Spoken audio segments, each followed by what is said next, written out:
오늘 함께 나눌 말씀은 디모데후서 4장 1절에서 5절입니다. 함께 읽겠습니다. 하나님 앞과 살아있는 자와 죽은 자를 심판하실 그리스도 예수 앞에서 그가 나타나실 것과 그의 나라를 두고 엄히 명하노니 너는 말씀을 전파하라. 때를 얻든지 못 얻든지 항상 힘쓰라. 범사의 오래 참음과 가르침으로 경책하며 경계하며 권하라. 때가 이르니 사람이 바른 교훈을 받지 아니하며 귀가 가려워서 자기의 사욕을 따를 스승을 많이 두고 또 그 귀를 진리에서 돌이켜 허탄한 이야기를 따르리라. 그러나 너는 모든 일에 신중하여 고난을 받으며 전도자의 일을 하여 내 직무를 다하라. 아멘. 지금 저희들이 4주 동안 예수님께서 그 성경을 요약해 주신 것을 이제 하나하나 다 나눴고요. 첫 번째가 그리스도께서 고난받는 것, 그리고 부활하신 것, 그리고 누구든지 예수의 이름을 부르면 구원받는 이 복음이 모든 민족에게 증언될 것이다 라는 것이 성경이다 라고 예수님께서 가르쳐 주셨고, 우리가 그 내용에 대해서 하나씩 나눴습니다. 오늘도 그 내용을 이제 종합하는 측면에서 제가 이제 정리하는 말씀을 나눌 텐데, 첫 번째는 그리스도의 고난은 그리스도 우리가 알고 있죠. 예수님께서 채찍에 맞으셨고 또 이 땅에서 굉장히 불편하게 사셨고, 또 예수님이 십자가에서 당시에 존재하는 가장 그 나쁜, 가장 악랄한 처벌이 십자가형입니다. 지금은 사용하면은 다 인권을 중시해서 어떻게 하면 고통 없이 죽일 것인가. 근데 옛날엔 그러지 않았죠. 어떻게 하면 고통을 더 줄 것인가. 죽이는데 사람들로 하여금 두려움에 빠지도록, 저거는 절대 저런 죄는 지으면 안 되겠다라는 경각심에서 또 복수심에서 어떻게 하면 고통을 줄 것인가. 로마 시대 때 가장 악랄한 처형 방법이 십자가형입니다. 우리는 십자가 하면은 예수님 생각나고 좋은 느낌인데, 사실은 그 당시에 십자가 그러면 그런 말 하지 말라고. 마치 우리나라 옛날에 백정이 칼에다가 툭 물 뿌리고 막 칼춤 추던 것처럼, 그거 형 생각하면 아름답다는 생각 안 들잖아요. 끔찍한 얘기 하지 마. 단두대 그러면 왜 밥 먹는데 단두대 얘기를 하고 그래. 그런 것처럼 십자가 그러면 왜 그런 얘기를 해 라고 할 정도로 그 당시 가장 끔찍한 거였습니다. 근데 이미지가 예수님 덕분에 완전히 변했죠. 예수님이 고난을 받으셨는데, 그럼 우리도 그리스도의 구원에 동참한다면 우리도 고난을 받아야 된다. 여기까지는 맞습니다. 근데 그래서 우리도 병 걸려야 된다. 그건 아니지. 그래서 우리도 가난해져야 된다. 그건 아니죠. 그건 예수님이 다 값을 지불하신 것이기 때문에 우리가 더 이상 그것을 걱정할 필요가 없어요. 마태복음 28장의 31절에 보면 몸은 죽여도 영혼은 능히 죽이지 못하는 자들을 두려워하지 말고. 그렇죠. 우리가 제일 두려워하는 거는 죽을까 봐 아닙니까? 돈 없으면 길바닥에 내앉는 거, 그래서 죽을까 봐. 결국은 죽을까 봐인데, 몸은 누군가가 죽일 수 있어요. 사람도 죽일 수 있고 재해도 죽일 수 있고. 그런데 영혼은 능히 죽이지 못하는 자들을 두려워하지 말고 오직 몸과 영혼을 능히 지옥에 멸하실 수 있는 이를 두려워하라. 이게 무슨 얘기냐면, 하나님을 두려워하라, 하나님 무섭다 이런 얘기가 아니라, 네가 세상 편에 서면 심판하시는 하나님을 보게 되는데, 그렇죠. 우리가 죄악 가운데 있으면 하나님의 모습이 우리가 적대적인 관계에서 하나님을 보잖아요. 이게 두려운 거 아니냐. 하나님 편에서 세상을 보면 두려워한다. 이건 잘못된 태도다. 누가 더 세냐. 누가 더 강자이고 누가 더 큰 권세를 가지고 있느냐. 세상의 권세 하나님보다 높지 못하다. 근데 너는 누구 편에서 누구를 바라봐야 되는가. 하나님 편에서 세상을 바라보면 그거 두려울 게 없는 거예요. 근데 세상에서 하나님 보면 엄청 두렵죠. 그거 더 두려운 게 없어요.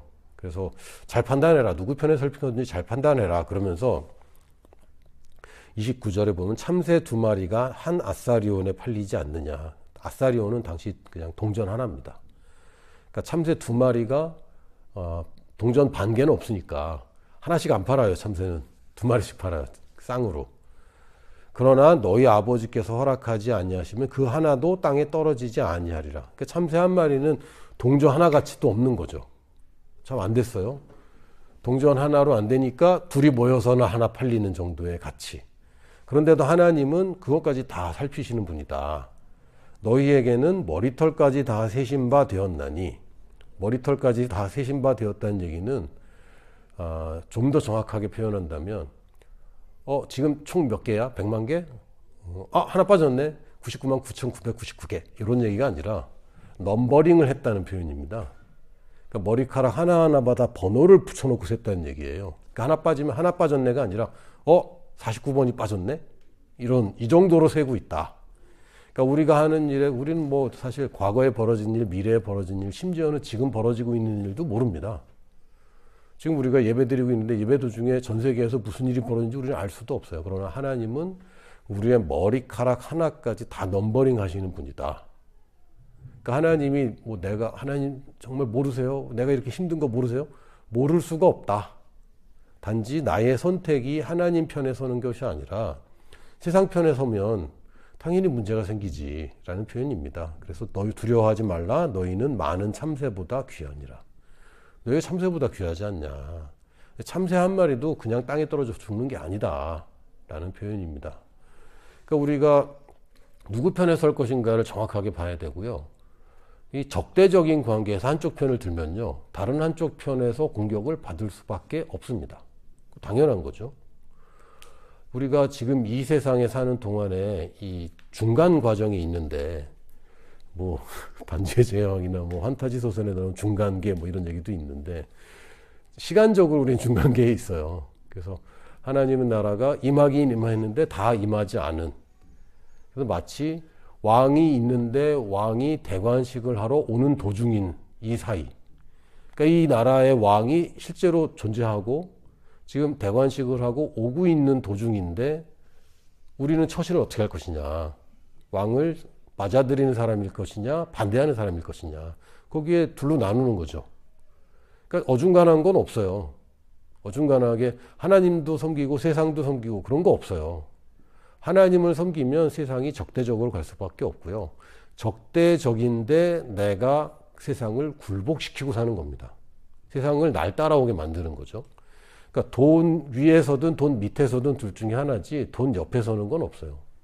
내가 돈을 부리든 돈이 나를 부리든, 그러니까 내가 가는데 돈이 쫓아오게 하든 아니면 내가 돈을 쫓아다니든 둘 중에 하나지 돈이랑 동역하는 건 없어요. 둘 중에 하나입니다. 그래서 너는 누구 편에 설 것인가? 하나님 편에 설 것인가? 세상의 가치에 설 것인가? 이 편을 잘 정해야 됩니다. 그리고 당연히 하나님 편에 서면 세상에서는 적대적인 공격들이 당연히 있습니다. 근데 마치 세상의 편에 서 있기 때문에 받는 저주, 이거를 가지고 마치 자기가 고난받는다고 표현하면 이거는 굉장히 잘못 인식하고 있는 겁니다. 성경에서는 오늘 제가 잠깐 읽은 마태복음 10장의 마지막에 보면 각자 자기 십자가를 지고 나를 따라와라 이런 표현이 있습니다. 그래서 자기 십자가를 지는 것이지 그리스도의 십자가를 지라는 거 아닙니다. 예수님이 십자가를 지셨고 우리도 십자가를 지는데 예수님처럼 채찍에 맞으라는 얘기도 아니고, 물론 맞을 수도 있습니다. 그러나 예수님처럼 다른 인류의 죄를 짊어지는 십자가가 아니라 우리는 예수님의 십자가를 질 수 없어요. 예수님의 십자가는 예수님만 지는 거고 나는 나의 십자가를 지는 건데, 이 십자가형은 특이하게 이 십자가가 큰 기둥이죠. 큰 기둥인데 이거를 맨날 세워놓는 건 아니에요. 그래서 이거를 누군가가 옮겨야 됩니다. 특히 이제 겟세마네 아니지 골고다 언덕을 넘어서 동산에서 이제 십자가형을 하는데 누군가가 이 나무 큰 기둥을 들고 가야 되는 거죠. 근데 누가 들고 가냐? 죄인이 들고 갑니다. 그러니까 자기 십자가를 지고 가는 거예요. 그게 뭐냐면 우리도 우리 십자가를 지고 가는데 이게 무겁냐? 무겁습니다. 이걸 우리가 사명이라고 불러요. 내가 이걸 마치면 내가 거기서 죽어도 되는 거. 이것 때문에 내가 죽을 거예요. 그러니까 이것 때문에 죽을 거기 때문에 이것 때문에 살고 있는 겁니다. 그러니까 여러분 죽어도 되는 목적이 있다면 그게 바로 여러분이 사는 목적인 거죠. 그래서 너 목적이 뭐야? 그럴 때, 너 꿈이 뭐야? 그럴 때, 저는 10억을 모으는 거예요. 그럼 10억 모으고 죽어도 돼? 안 되지. 10억 모으고 죽으면 안 되죠. 써야지. 그거 안 쓰고 열심히 모았는데 죽어버리면 그거 얼마나 불쌍해요. 그 돈 누가 써? 얼마나 안타까워요. 그러니까 이거는 내 진짜 꿈이 아닙니다. 내 10억을 벌어서 그 10억으로 난 학교를 짓겠다. 저 아프리카나 어디 굉장히 불쌍한 곳에 내가 병원을 세우겠다. 예를 들면. 그거는 아주 좋은 꿈입니다. 그리고 나 죽어도 되냐? 죽어도 됩니다. 왜? 난 1억 쓰니까. 그러니까 내가 살아가는 목적과 죽는 목적은 사실은 같은 거예요. 그래서 십자가 위에 매달리라고 표현하지 않고 너도 너의 십자가에 달려라 이렇게 되어 있지 않습니다. 너의 십자가를 지고 가는데 이거 내가 여기서 죽으려고 가고 있는 거예요, 우리는. 그러니까 내가 죽어도 되는 목적을 늘 이고 사는 거. 그러면 힘들까요? 쉬울까요? 쉽지 않습니다. 십자가가 되게 얇고 가벼운 거다. 못 달려요. 그렇죠? 여러분이 꿈이 소박하고 그냥 일상적인 거다. 그거 이루고 못 죽어요. 크죠? 감당하기 힘들 정도로 큽니다. 예수님도 가다가 쓰러지셨거든요. 너무 무거워서. 그게 우리의 사명입니다. 그러니까 사명을 이루는 삶이 고난이 있겠어요? 없겠어요? 당연히 있죠. 당연히 있죠. 좋은 대학 가는 거 고난이 있겠어요? 없겠어요? 있죠. 대기업에 입사하는 거 고난이 있겠어요? 없겠어요? 있죠. 최근에 제가 어떤 기사를 봤는데 어떤 대기업에 다니던 사람이 너무 힘들어서 9급 공무원 시험을 보려고 준비를 했다가 와 이건 너무 힘들다. 그래서 포기를 했다는 얘기를 들었어요. 그러니까 저도 뭐 공무원 시험 준비를 안 했지만 굉장히 힘든가 봐요. 뭐 우습게 할 게 아닌 것 같습니다. 많은 사람이 지원하고 있지만 또 소수만 붙고 있고 너무너무 힘든 건데 성취를 위해서 대가를 얼마나 치르느냐 거기에 결과가 달라지겠죠. 그래서 우리의 사명이라는 것은 저주나 심판을 받는 얘기가 아닙니다. 저주는 내가 마귀한테 속아서 예수님이 지불했는데 내가 또 지불하고 있는 걸 저주라고 하는 것이고 심판은 내가 하나님과 적대적으로 있을 때 하나님이 나를 그냥 치고 지나가기 때문에 당하는 거 이걸 심판이라고 하는데 그걸 고난이라고 하는 게 아니라 주와 복음을 위해서 받는 핍박이나 고통이 분명히 존재합니다. 그거를 가리켜 우리가 각자의 십자가라고 하는 것이고 그건 마치 희생하는 것이 아니라 결국엔 더 큰 영광을 위해서 투자하는 것입니다. 왜? 왜요? 우리는 부활하기 때문에. 그러니까 이 네 가지 중에 하나라도 빠지잖아요. 그럼 이상해져요. 여기서 막 고난을 받고 막 그래. 근데 부활이 없어. 그럼 되게 불쌍한 거죠. 최근에 이제 교황 돌아가시고 새로 교황을 뽑았잖아요. 저번 교황이 굉장히 훌륭하게 그 사역을 잘했나 봐요. 저는 뭐 천주교인이 아니라 잘 모르지만 평이 굉장히 좋더라고요. 가장 대표적인 예가 굉장히 검소했다. 그리고 일과 시간이 굉장히 긴 거예요. 자는 시간도 굉장히 부족하고. 그래서 이 콘클라베라고 하나? 콘클라베? 그래서 교황을 뽑는데 다 교황하기 싫어하는 거지. 전 교황이 너무 고생해서 이미지가 좋아갖고 지금 교황이 되면요. 뭘 해도 비교당하는 거야 늘. 뭘 먹어도 저번 교황은 저거 안 드셨는데 잠을 더 자면 저번 교황은 5시에 일어나셨는데 뭐 이런 얘기를 계속 듣게 되는 겁니다. 근데 이 교황이 굉장히 검소하게 살았다는 거 이거 굉장히 중요한 겁니다. 왜요? 부활을 믿는다는 이거거든요. 부활을 안 믿는다면 되게 불쌍한 거죠. 일단 천주교계에서는 탑 아닙니까? 근데 그걸 못 누리고 죽어버렸다. 그게 끝이다. 그럼 이건 어리석은 거죠. 그러나 부활을 믿는다면 굉장히 지혜로운 겁니다. 왜? 누려도 되는데 누리지 않은 것은 누가 갚아줍니까? 하나님이 갚아줍니다. 하나님이. 이거 뭐 실제 있었던 일이라 제 아들이 큰아들이 수원하나교회에 이제 참석하고 있어요. 그래서 거기 형제하우스라고 공동체 생활을 하고 있는데 거기서 이제 5월 연휴가 있었잖아요. 5월 5일, 6일 뭐 이렇게 직장인들이 거기 형제하우스에 많다 보니까 그 연휴에 맞춰서 다 같이 제주도에 놀러 가기로 했나 봐. 제주도에 놀러 가기로 했는데 수원하나교회 그 전도사님 한 분이 갑자기 돌아가신 거예요. 그래갖고 얘는 누군지도 모르지. 그런데 형들은 또 다 아는 분들인 거야. 그래서 취소를 한 거예요. 여행을. 얘는 기대를 굉장히 많이 했거든. 너무 속상해하는 거지. 그리고 취소하니까 수수료를 엄청 떼는 거죠. 그 환불을 받았는데 48,000원인가를 못 받았다는 거지. 그래갖고 막 속상해하더라고. 그래서 아빠로서 제가 어떻게 하는 게 좋을까요? 일단은 달래주고 너는 그 전도사님을 전혀 모르지만 형들 입장에서는 지금 마음이 굉장히 어려울 거다. 그래서 놀러 가는 게 굉장히 힘들 거다 마음이. 그러니까 네가 이해를 하고 이건 어쩔 수 없는 일이다. 그 대신 아빠가 48,000원을 너한테 줄게. 아빠가 하는 일은 이런 겁니다. 억울한 일을 다 했는데 제가 마음이 편할까요? 불편할까요? 불편해요. 그래서 얘가 선의에 의해서 손해를 보는 거잖아요. 그건 내가 갚아줄 수 있으면 갚아준다고. 아버지가 그렇습니다. 모든 아빠가 그런지는 모르겠지만 이거 생색낼 건 아니고 이제 하나님 아버지가 하물며 인간의 이 얄팍한 아버지도 이러는데 하물며 하나님이 아니 얘가 동생을 위해서 희생하는 걸 보고 있다면 누군가 하나님이 하고 싶은 일을 하면서 자기가 할 수 있는 일을 포기하고 있다면 하나님이 갚아줄까요? 안 갚아줄까요? 안 갚아주면 그 공평한 분이 아니죠. 그 정의에 어긋나는 거죠. 이 세상은 정의롭지 못합니다. 그래서 부활이 있고 부활 이후에 공정한 판단이 있어요. 하나님은 공평하신 거죠. 그래서 이 땅에서 뭐 하나님이 왜 이 죄 없는 애들이 죽도록 내버려 두느냐 막 이러는데 하나님이 불공평한 게 아니라 세상이 불공평한 겁니다. 세상 사람들이 악하고 미사일 쏘면서 누가 죽을지 상관 안 하고 뭐 요새 파키스탄 인도 간에도 막 지금 폭격이 있고 막 이러는데 뭐 진짜 죽어가는 사람들 앞에 놓고 그렇게 대포를 쏠 수 있을까? 힘들걸. 요새는 이제 공격도 다 드론으로 하잖아요. 그러니까 직접 사람을 죽이는 게 아니라 모니터 상에서 게임하듯이 사람을 죽이는 시대인데 세상은 이렇게 악합니다.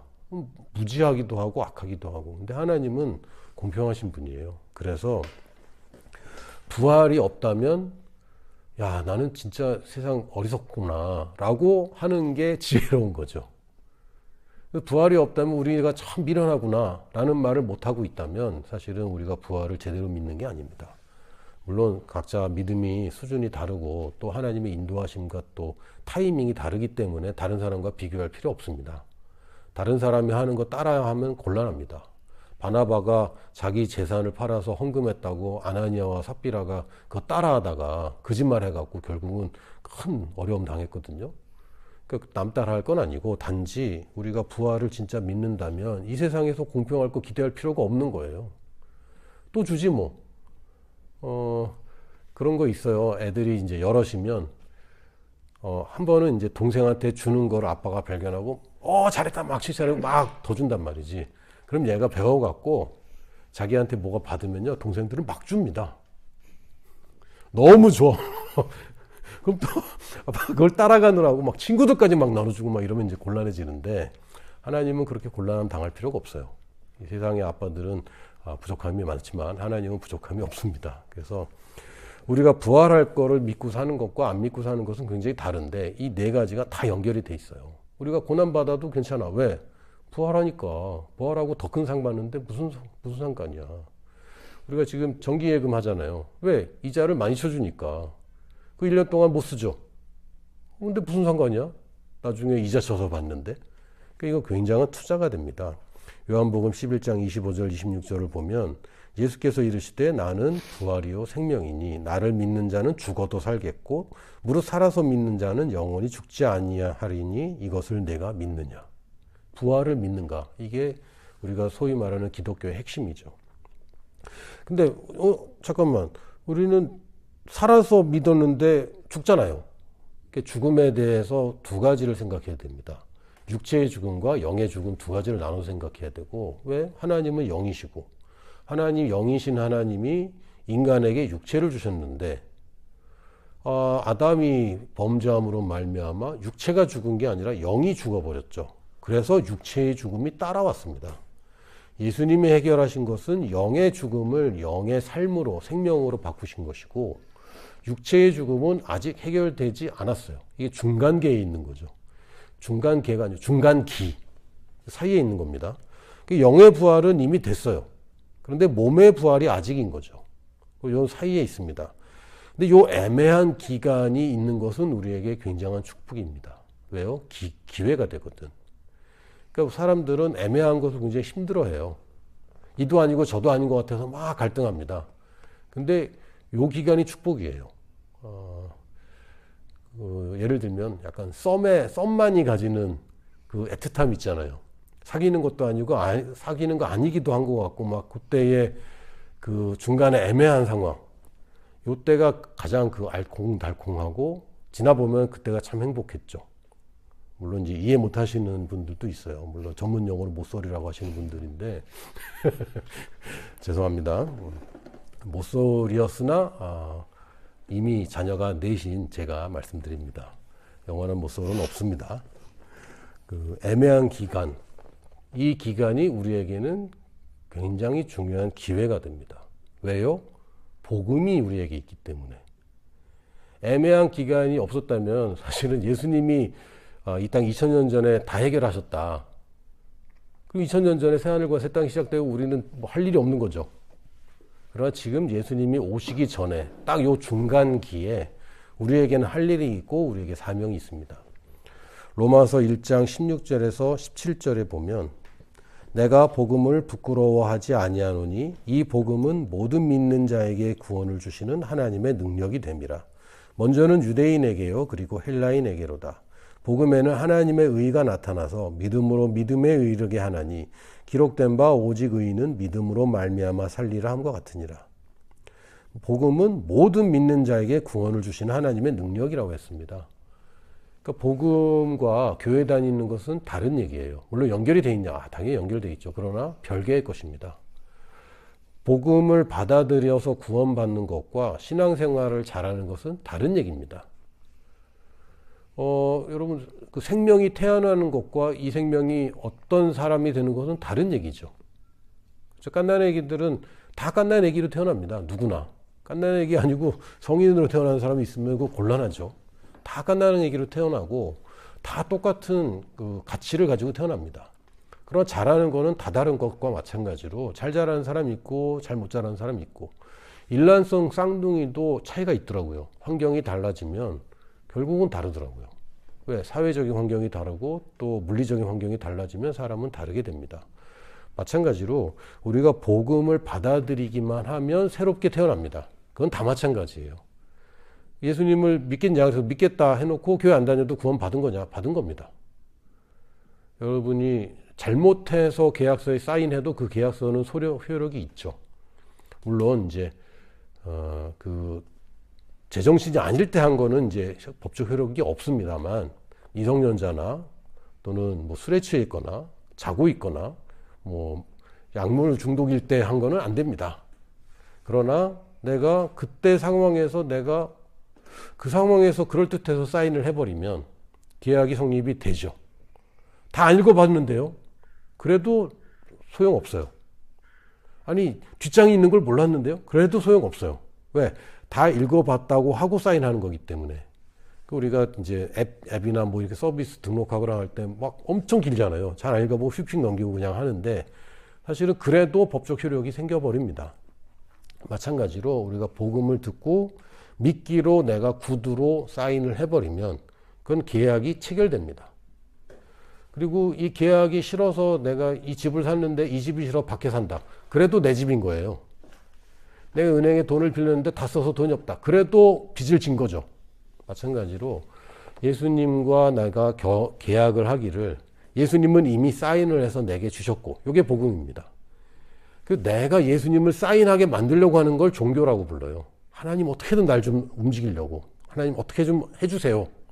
하나님 나를 구원해 주세요 라고 하는 게 종교적인 발상이고 복음은 내가 다 해놨다. 이제 너만 사인하면 된다. 나는 이미 사인까지 다 했다. 네가 사인해라 라고 주는 게 복음이고 이 사인은 누구든지 영접하기만 하면 구원을 받게 됩니다. 근데 사인해놓고 잊어버렸다. 그래도 계약이 체결된 거고 사인해놓고 나는 예수님 안 믿는다라고 아무리 얘기를 해도 사인은 이미 체결돼 버린 거죠. 복음은 누구에게 좋은 소식입니까? 듣는 이에게 좋은 소식입니다. 듣는 사람에게. 그리고 환율이 올랐어요. 누구는 좋고 누구는 안 좋겠죠. 물가가 올랐어요. 누구는 좋고 누구는 안 좋겠죠. 이거는 그냥 소식입니다. 근데 듣는 이에게 좋은 소식인 복음은 말하는 사람은 어쩐지 모르겠지만 듣는 사람한테는 무조건 좋아요. 그러니까 예수님 입장에서는 되게 이렇게 손해보는 일이겠죠. 예수님이 뭐가 아쉽다고 우리랑 계약을 하겠어요. 그러나 듣는 우리는 너무 좋은 거죠. 야 믿기만 해. 어느 정도 믿어야 돼요? 네가 입으로 딱 네 생각, 네 마음을 말할 정도. 그래서 이걸 우리가 고백한다 또는 영접한다, 시인한다 이렇게 표현을 합니다. 그래서 우리가 가진 이 복음은 뭘로 전하느냐? 우리 말로 전합니다. 그러나 말로만 전하지 않습니다. 왜? 우리가 들었고 듣는 이에게 좋은 소식이라면 당연히 좋아진 것을 얘기를 해야 되는데 예수님 좋은 분이야. 나는 상관없지만 이건 복음이 아닌 거죠. 예수님이 나한테 참 좋은 분이야. 이래야지 제대로 된 복음인 거예요. 그래서 듣는 사람도 나도 그럼 좋겠구나 하는 것이지. 이거 되게 좋은 제품이야. 나한텐 별로지만. 이거는 좋은 게 아니죠. 이 집 맛집이야. 나는 별로지만. 이런 복음이 어디 있어? 근데 사람들이 자꾸 착각을 하는 게 정말 이 집은 맛집이야. 내가 정말 맛있게 먹었어. 그러면 자랑하는 것은 우리 인간의 본성입니다. 자랑하고 싶잖아요. 오늘 그 영환이가 그 대회 나간 거 사진 보여준대. 보여주고 싶잖아. 아니야? 안 보여주고 싶어? 감추고 싶어? 자랑하는 건 본성이에요. 좋은 거는. 은상 탔다고 자랑하고 싶잖아. 뭐 노렸던 것보다 조금 안 좋을 수는 있지만 어쨌든 뭐 잘했고 내가 좀 좋다 그런 거는 다 소개하고 싶어요. 근데 복음을 왜 안 전하느냐. 좋은 걸 모르겠는데 자꾸 뭘 하라고 그래. 그러니까 이게 종교적인 발상인 거죠. 빨리 전도하라고. 왜 아직도 전도 안 하냐고. 왜 교회 사람 안 데려오냐고. 이런 방식은 이건 종교적인 발상입니다. 복음은 뭐냐면요. 전하라고 할 필요가 없어요. 그래도 전해지는 게 복음입니다. 왜? 내가 너무 좋으니까. 너무 좋은데 왜 얘기를 안 해? 당연히 얘기하지. 자, 라오스 노동자들하고 바다를 갔다 왔지 않습니까? 지난 5월 1일 날. 라오스에는 바다가 없어요. 그러니까 평생 처음으로 바다를 보는 거지. 2시간 동안 사진 찍느라고 춥고 비 오는데 안 돌아가. 가지를 않고 계속 영상통화하는 거죠. 라오스에 있는 친구들한테 자랑하느라고. 자기 바다 봤다고. 사실은 자기가 한 건 아무것도 없어. 그렇죠? 내가 데리고 가서 내가 보여주고 내가 운전해서 다 데려다 줬는데 그렇게 자랑하는 거예요. 근데 거기 자기 자랑에 뭐가 들어있습니까? 여기 한국어 선생님 한 분이 있는데 이분이 나 데려다 줬어. 요게 들어가는 거지. 이게 복음인 거예요. 나 이렇게 하는데 너무 좋아. 근데 이게 내가 기도했는데 이렇게 됐어. 이건 너무 좋아. 근데 가만 보니까 성경 말씀대로 이렇게 되고 있어. 이렇게 복음을 전하는 겁니다. 근데 이건 너무 좋아는 싹 빼버리고 성경이 이렇게 돼 있어. 이렇게 돼버리면 이거는 진짜 복음이라고 하기가 어려운 거예요. 그래서 우리가 가끔 이제 대중교통에서 보면 예수전당 불신족 하시는 분들 보면 안 믿고 싶죠. 저렇게 되는 거라면 난 안 하고 싶은 거죠. 내가 저 사람처럼 되고 싶은가? 근데 저 사람처럼 되면 나도 저렇게 전철에서 예수전당 불신족 소리쳐야 되는가? 뭐 안 하고 싶은 거예요. 이게 문화와 시대와 그 사회의 그것까지 고려해서 복음 전하는 전략과 전술이 나와야 되는데 지금 사회의 통념과 전혀 상관없이 막 그렇게 강요하고 있다면 복음의 본질을 오해하고 있는 게 아닌가 저는 조심스럽게 말씀드립니다. 우리가 복음을 듣는 것도 좋아야 되지만 전하는 것도 당연히 좋아야지 정상입니다.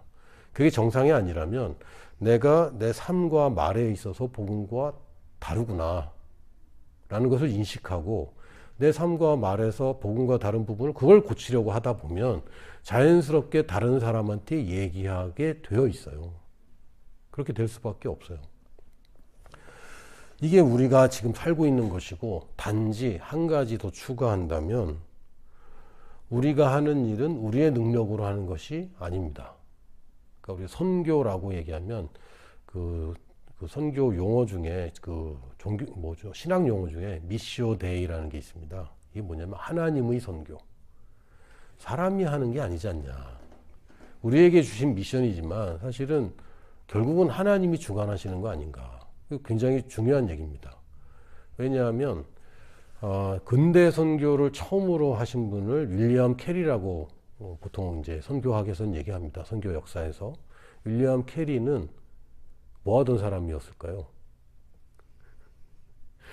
구두 고치던 사람이었습니다. 그러니까 우리 사회적으로 뭐 그 당시에도 구두 고치는 사람 하면 뭐 상류층은 아니겠죠. 그래서 부유한 사람도 아니고 아주 잘 배운 사람도 아니었을 겁니다. 근데 이분이 어느 날 복음을 왜 우리만 들어야 되는가?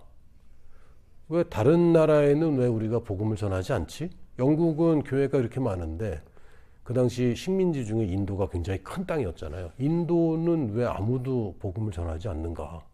교회의 논지는 뭐였냐면 하나님이 알아서 하신다. 거예요. 근데 말이 안 되는 게 그 하나님이 나보고 가라고 그랬거든. 근데 내가 안 가면서 하나님이 알아서 하신다. 영원아, 나 커피 한 잔만 사다 주라. 하나님이 알아서 하신다. 아니, 사다 달라고 내가 돈 줄 테니까 사다 다오. 목사님이 알아서 하신다. 되게 이상한 일인 거죠. 그러니까 이게 하나님이 알아서 하신다는 얘기는 하나님이 사람을 통해서 알아서 하신다는 얘기지, 하나님이 다 계획이 있고 우리가 순종하면 우리가 모르는 상황에서도 준비가 되어 있구나, 이걸 안다는 얘기지, 그거를 마치 하나님이 알아서 하시니까 우리 선교를 안 해도 돼 라고 착각하던 시절이 있었습니다. 그래서 윌리엄 캐리가 그건 아니다 라고 인도로 선교를 가게 됩니다. 그때부터 이제 선교가 시작되었다고 선교 역사가 말하고 있는 거예요. 참 아이러니하죠. 뭐 목사님이 간 것도 아니고 신학자가 간 것도 아니고 그냥 구두 고치시던 분이 성경을 읽다가 감동이 돼서 시작한 게 선교라는 거죠. 그래서 우리가 선교 얘기하면 마치 선교사만 하는 것 같지 않죠. 선교의 시작, 근대 선교의 시작을 선교사가 한 게 아니라니까요. 구두 고치시던 분이 하는 겁니다. 이분이 어느 날 보냄을 받았어요. 그래서 갔습니다. 이 사람이 하는 일이냐? 아니다. 사도행전 1장 6절에서 8절에 이게 이제 누가복음의 연장선언이라고 보면 됩니다. 사도행전을 누가 지었냐? 누가가 지었습니다. 누가복음을 쓰고 또다시 2편식으로 쓴 게 사도행전이에요. 그래서 누가복음은 예수님이 살아계실 때 예수님이 어떻게 하셨는가. 사도행전은 예수님의 제자들이 뭘 어떻게 했는가를 기록한 것이죠. 그래서 예수님 부활하시고 제자들이 모여 있을 때 이제 6절에 그들이 모였을 때 예수께 여쭈어 이르되 주께서 이스라엘 나라를 회복하시면 이때니까 하니, 제자들의 관심은 뭐였어요? 예수님 부활하셨네. 야, 이제는 로마에서 우리 해방될 뿐만 아니라 로마 제국을 능가하는 진정한 이스라엘, 거대 이스라엘 제국이 탄생하는 거 아니야. 왜? 죽었다가 살아난 사람이 왕인데 그걸 누가 이겨? 로마가 잡아 죽였는데 살아났어. 진짜 신이죠. 로마 황제는 가짜 신인 거예요. 그래서 드디어 이때입니까? 라고 물어볼 때 예수님의 생각과는 전혀 다른 얘기를 하는 거죠. 이르시되 때와 시기는 아버지께서 자기의 권한에 두셨으니 너희가 알 바 아니요. 언제인가는 네가 알 바가 아니다. 근데 사람들은 자꾸 이걸 알고 싶어요. 종말론 얘기 왜 나옵니까? 알고 싶거든. 예전에 1999년이 종말이라는 얘기 있었어요. 여러분 잘 모르시겠지만 1999년 9월 9일 9에 맞춘 거지 아예. 그래서 또는 1999년 12월 31일 Y2K, 그래서 2000년이 되면은 종말이다, 뭐 이런 얘기 많이 있었습니다. 사람들이 종말론에 굉장히 관심이 있어요. 실제로 믿고 자살한 사람도 있어요. 그래서 약간 좀 문제가 있지 않나, 정신적인 문제가 있지 않나 싶은데, 사람들은 자꾸 언제입니까? 예를 들면 우리가 기도해 놓고도 언제입니까? 자꾸 물어보고 싶은 거죠. 언제쯤 내가 이렇게 됩니까? 언제 여기서 벗어납니까?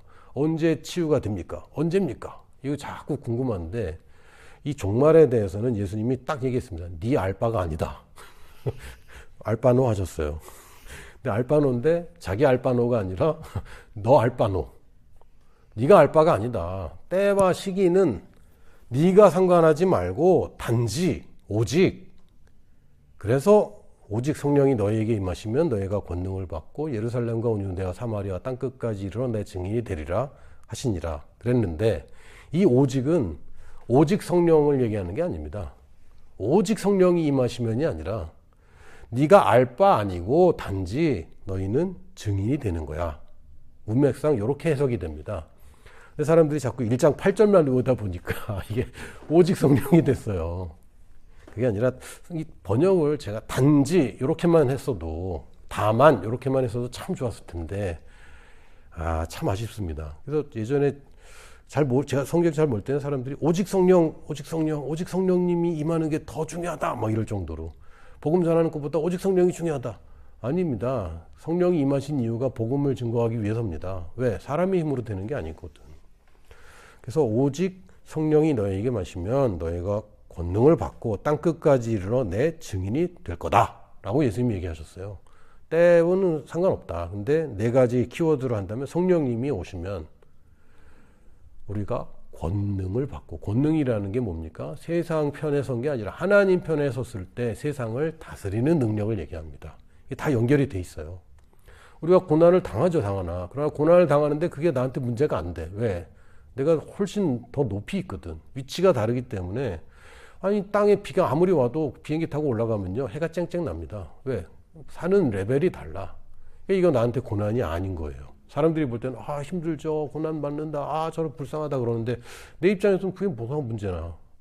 난 투자라고 생각하고 있고 부활할 거고, 내가 정말 행복하고 예수님 만나서 난 정말 이 올바르고 아름답고 만족하는 삶을 살고 있는데, 그래서 그리고 실제로 내가 겪는 어려움들이 실제로 돌파되는 것을 권능이라고 합니다. 성령님이 임하시는 이유는 우리가 그냥 말로만 우리는 가난하지만 행복해요. 아니야. 질병에 걸렸지만 행복해요. 아니야. 그게 아니라 질병에서 벗어나야 행복한 거고, 가난이 아니라 부유함으로 갈 때 행복해지는 거죠. 물론 그게 목적은 아니지만 그거는 다 내버려 두고 그냥 예수님 믿고 구원 받으세요. 이 땅에서 비참하게 살지만 결국은 천국 가요. 맞는 말이지만 절반만 맞는 얘기입니다. 왜요? 성령님이 오시면 권능을 주셨는데, 능력을 주셨다 그랬는데 능력 없이 사는 것은 우리가 사는 방식이 아닌 거죠. 능력을 주셨고, 그래서 우리가 땅끝까지 갈 수 있는 겁니다. 능력이 없으면 땅끝까지 못 가요. 사람마다 땅끝이 달라요. 여러분, 땅끝까지 가봤습니까? 저는 뭐 한국의 땅끝까지는 가봤어요. 강릉만 가도 땅끝 아닌가? 동쪽으로는. 그렇죠. 근데 내가 갔다 왔다면 더 이상 거기는 내 땅끝이 아니에요. 왜? 거긴 내가 가본 땅끝이지만, 땅끝이라는 것은 내가 지금까지의 바운더리를 얘기하는 거고, 그 바운더리까지는 갈 수 있습니다. 갈 수 있어요. 라오스까지는 가봤잖아. 그러니까 라오스 또 가는데 부담이 있어요, 없어요? 굉장히 적어졌죠. 인도네시아 가는데 부담이 있어요? 무슨 신혼여행을 인도네시아로 가냐고. 왜? 부담이 너무 없는 거지. 왜? 살다 왔기 때문에. 그러니까 거기는 땅끝이라서 땅끝이 내 땅이 돼버리는 거고, 그럼 거기서 또 땅끝으로 가는 거예요. 그래서 우리는 늘 도전합니다. 안주하지 않고 늘 땅끝으로 갑니다. 내가 갈 수 있는 한 최대한의 범위로 가는 것을 땅끝이라고 표현하는 거예요. 땅끝이라는 거는 사실은 이 지리적인 개념만은 아닌 거예요. 왜? 지구는 둥그니까. 그리고 땅끝으로 가면 한 바퀴 돌아도 다시 여기 오겠네. 지리적인 얘기가 아니라 내 삶의 범위를 얘기하는 거고, 내가 지금 만나고 있는 사람을 벗어나서 안 친한 사람까지 가는 것을 얘기하는 거고, 내가 친구가 아니라 친구가 아닌 사람을 친구로 삼는 것을 얘기하는 겁니다. 그걸 복음을 전하는 건 아는 사람한테 자꾸 전하려고 그래요. 아닙니다. 모르는 사람한테 전하는 게 훨씬 쉬워요. 모르는 사람한테 전했는데 안 받아들였다. 안 만나면 되잖아. 가까운 사람은 되게 어색해지죠. 여러분, 힌트를 드리는 겁니다. 그래서 새롭게 만나서 친해지기 전에 복음을 전하는 거예요. 근데 그 사람이 날 싫어해. 안 만나면 되지. 무슨 상관이야? 근데 자꾸 이제 복음 전한다 그러면 자꾸 아는 사람들 생각해요. 새로운 사람을 만나는 게 좋은 것이고, 거기에 권능이 부어지는 겁니다. 근데 자꾸 아는 사람들, 예전에도 얘기했지만 거절하는 사람들 만나서 권능이 나타나도록 자꾸 애를 쓴단 말이죠. 근데 이거는 성경에 있는 힌트를 우리가 못 알아차린 것이고, 이 권능은 언제 잘 나타나냐면 땅끝으로 갈 때 잘 발동됩니다. 그래서 선교사님 중에 이렇게 얘기하시는 분이 있어요. 아니, 한국에서는 내가 손 얹고 기도해도 아무도 안 낫는데 선교지 가서 손 얹었더니 다 낫는다. 이게 뭐냐 도대체. 땅끝으로 갔잖아요. 그리고 자기의 바운더리가 아니라 삶의 터전이 아니라 다른 곳으로 갔잖아요. 그 제자들도 맨날 예수님과 같이 있을 때는 뭐 맨날 믿음이 없다고 혼났거든요. 예수님이 2명씩 짝지어서 보냈는데 뭐라고 얘기합니까? 갔다 와서 저희가 얘기했더니 귀신이 쫓겨나가고 병이 났고 막 난리 나던데요. 왜 그러지? 예수님과 같이 있을 때는 우리는 안 되던데요. 예수님이 보내고 나니까 되던데요. 완전 달라집니다. 왜? 성경에 질서라고 있고 하나님이 하시겠다는 것을 우리가 파악하면 잘 사용해야죠. 땅끝까지 이르러 증인이 되는 것. 다시 얘기하자면 복음을 설명하는 게 아니라 증인이 되는 겁니다. 봤으면 봤다, 못 봤으면 못 봤다. 봤는데 본 것만큼만 얘기하면 돼요. 본 것만큼만. 근데 안 본 거를 자꾸 얘기하려고 그래. 위증이죠. 위증하면 누가 그걸 믿겠어? 아무도 안 믿지. 본 것만 얘기하는 겁니다. 이 집이 맛집이야. 너 가서 먹어봤어? 아니, 사진 봤어. 아니죠. 그렇게 얘기하는 게 아니고, 적어도 우리 목사님이 이 집 맛집이래. 이분이 뭐 꽤 미식가인데 맛집이래. 이 정도는 뭐 우리가 할 수 있는 겁니다. 성경에 써 있더라 증거할 수 있어요. 성경에 써 있다고 얘기할 수 있습니다. 또는 목사님이 이렇게 얘기해 라고 얘기할 수 있어요. 이것까지는 괜찮습니다. 근데 그 성경의 논리를 그걸 어떻게 하든 그걸 증명하겠다고 달려든다면 그건 증인이 할 건 아닙니다. 그건 검사나 변호사나 판사가 그거 가지고 법조항 가지고 싸우는 거지 우리가 할 일은 아닙니다. 그래서 봤으면 봤다, 안 봤으면 안 봤다 라고 그냥 얘기하세요. 너 믿어라, 이거는 증인이 할 일이 아닌 거죠. 나는 믿는데 이렇게 좋다가 우리가 정하는 복음입니다. 그래서 이거를 증인이 되는 것을 요거를 우리가 선교라고 하는 것입니다. 성령으로 권능을 받고 땅끝까지 이르러 증인이 되는 것, 이게 우리에게 주신 미션입니다. 어떤 사람들은 땅끝이 여전히 서울일 수도 있고요. 어떤 사람은 인도네시아, 라오스, 또 싱가포르 모릅니다. 각자 사람마다 땅끝이 다르기 때문에. 멀리 갈수록 좋은 것이냐? 꼭 그것도 아니에요. 각자의 땅끝이 있습니다. 그런데 보냄받은 일은 우리가 이제 부르심이라고 표현하기도 합니다만, 저는 이 교회에 보냄을 받았습니다 라고 하는 것은 여기서 함께 보내는 일을 함께 하는 것이고, 그러다가 내가 또 어느 날 또 보냄 받는 것입니다. 그래서 꼭 교회를 옮겨 다니는 것만 보냄 받고 보내는 일이 아니라 내가 보냄을 받았어요. 누군가는 학교에 보냄을 받았어요. 누군가는 누군가는 또 회사에 보냄을 받았어요. 여기는 하나님이 나를 보내신 곳이다 라고 믿지 않는다면 여러분이 이 회사나 학교 생활하는데 크리스찬으로 살기 굉장히 곤란해집니다. 그걸 못 깨달으면요, 세상 사람들과 똑같이 살고 세상 편에 살 수밖에 없어요. 내가 하나님 편에 있는 사람이고 하나님이 여기를 나를 보내는 이유가 있다. 이걸 발견하면 이 회사 생활이나 학교 생활에 의미가 생기죠. 그럼 내가 아침에 눈 뜨기 싫어도 눈 뜨게 되는 이유가 되고요. 학교에서 사람들이 그렇게 힘들게 해도 그게 별게 아니게 돼요. 왜? 이건 투자가 되거든. 그냥 내가 힘든 게 아니라 이게 핍박이 돼버려요. 그래서 보냄받은 일을 제대로 하게 되면 거기서 뭘 하게 됩니까? 사람들을 사귀게 되고 제자를 삼게 됩니다. 제자라는 것이 대단한 게 아니라, 저는 제자하면 꼭 하는 예화가 있는데 저희 막내와 셋째 얘기를 해줍니다. 저 막내는 누가 가르쳤을까요? 언니가 다 가르쳤어요. 한글 누가 가르쳤게? 언니가 가르쳤어요. 아빠 엄마가 별로 할 일이 없어. 지금도 옷 입는 거 뭐 어쩌고 언니가 다 해줍니다.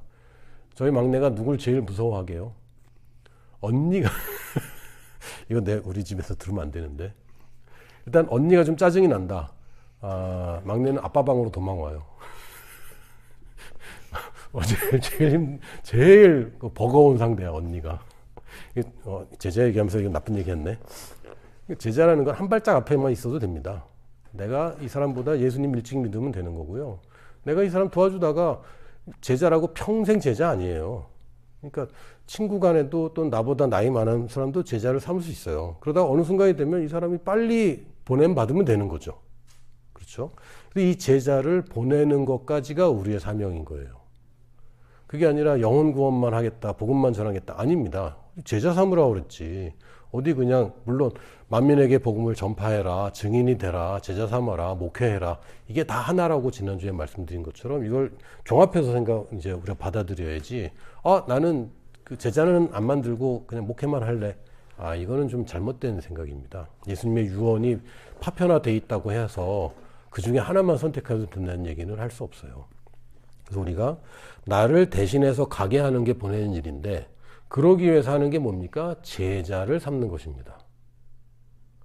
그러니까 사실은 보냄받는 것이 제자 삼는 거랑 마찬가지고, 제자 삼는다면 결국은 보내는 거죠. 내가 보냄받는 건데 이게 또 보내는 일이네.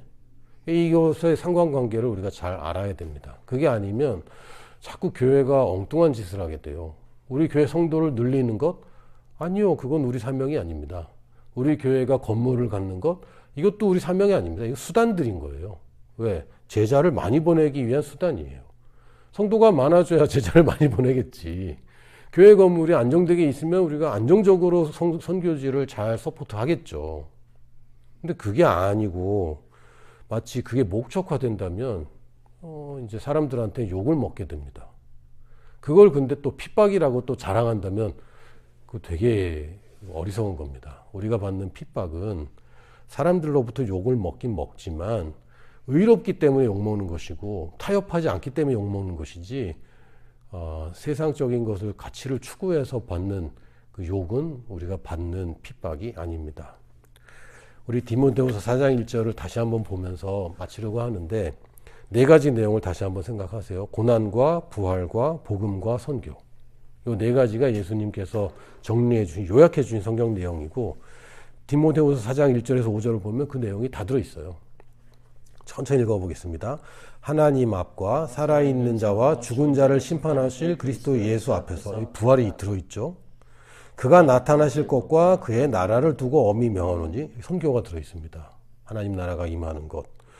2절에 너는 말씀을 전파하라. 때를 얻든지 못 얻든지 항상 힘쓰라. 범사의 오래 참음과 가르침으로 경책하며 경계하며 권하라. 이 복음 전하는 것과 제자 만드는 것이 들어있습니다. 3절에 때가 이르리니 사람이 바른 교훈을 받지 아니하며 귀가 가려워서 자기의 사욕을 따를 스승을 많이 두고 또 그 귀를 진리에서 돌이켜 허탄한 이야기를 따르리라. 그러나 너는 모든 일에 신중하고 고난을 받으며 전도자의 일을 하며 내 직무를 다하라. 우리가 받는 고난이 또 들어있습니다. 그래서 디모데 후서를 바울이 썼는데 예수님의 이 요약은 직접 들은 바가 없지만 역시 이게 다 똑같구나 라고 우리가 알 수 있죠. 그래서 이 네 가지는 여러분이 꼭 기억하시고 성경에서 뭐 더 많은 주제로 세분화할 수 있지만 이 중에서 하나라도 빠지면 곤란하다는 것을 꼭 아셨으면 좋겠습니다. 예수님의 이름으로 축복합니다. 아멘.